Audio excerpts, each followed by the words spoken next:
og velkommen til GearTV fra London, hvor vi er i BBC-studier og netop har fået præsenteret den nye iPad 2. Som I kan se her, så kommer den i to versioner, blandt andet en hvid version, som Apple lover vil komme på gaden, samtidig med den sorte, og altså ikke blive forsinket ligesom med iPhone 4, som vi har oplevet.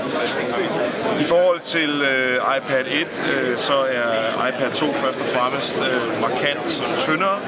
Det kan man sådan få et indtryk af, når man filmer den her vej.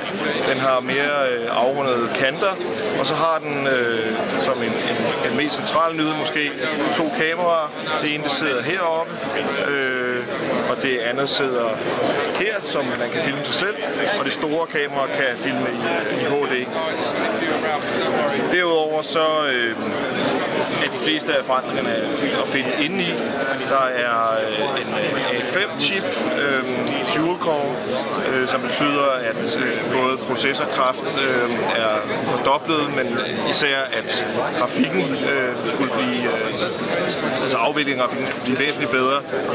Der er gyroskop indbygget, hvilket vil sige, at den er endnu bedre egnet til at spille. Det er det samme som iPhone 4 og den nye iPod Touch har at byde på.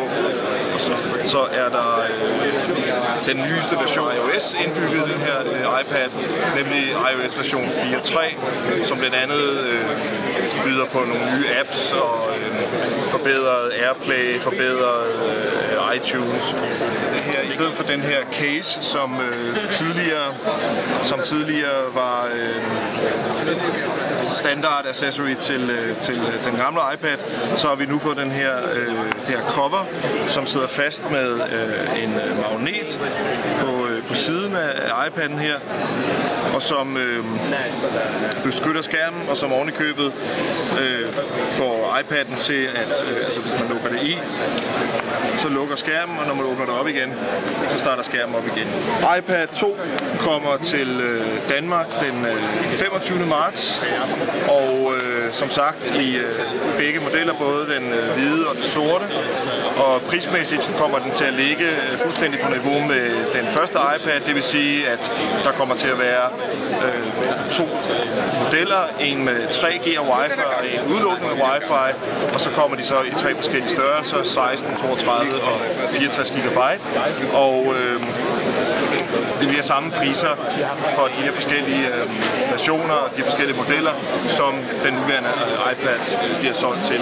Så tak for denne gang, og vi regner med at få iPad 2 i hænderne i løbet af marts måned, og vil bringe jer en fyldestgørende test i magasinet Gear og på Gear Online så hurtigt som det overhovedet lader sig gøre.